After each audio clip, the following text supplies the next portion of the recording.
Hello friends, this is Luke with the Yoga School. We're going to be discussing the Vayus in this module.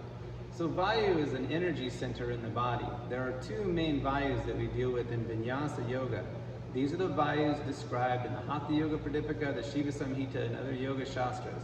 The word Hatha Yoga, Ha and Tha, they are words that mean sun, moon, or they mean inhale, exhale. They really mean Prana and Apana. Prana and Apana Vayu are physical manifestations of the two greatest forces in the universe. That is Tamas and Sattva Guna. The gunas are the subtle aspects of the material or phenomenal universe in yoga philosophy. So as we practice Hatha Yoga, as we practice Vinyasa Yoga, we are meditating on these things. So it's very important to sort of move our practice into these subtle realms by focusing on the subtleties of the breath and the way that it links with the body. Prana and Apana Vayu. Prana Vayu means expansive. Prana Vayu means upward. Prana Vayu is centrifugal. It's coming apart. It's represented in the deities by Shiva, that side of things. That's why we have a Naharaj. That's why a very common symbol in yoga. It's been around a long time, actually.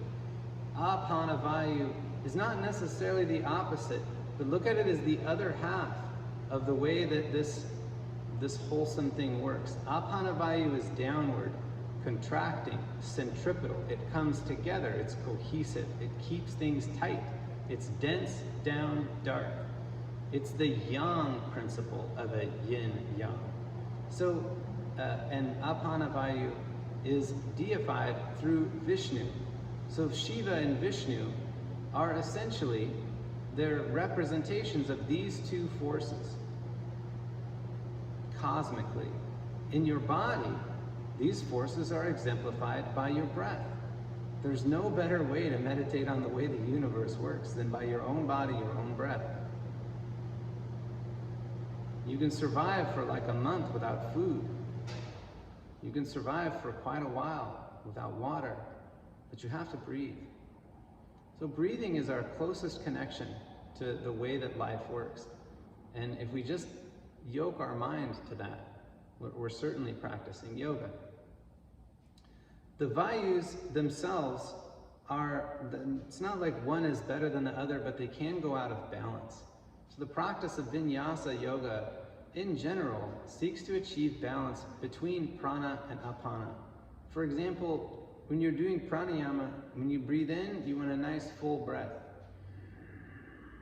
When you breathe out, you want a full exhalation with every bit of waste gas out of your lungs. You want to keep these in balance.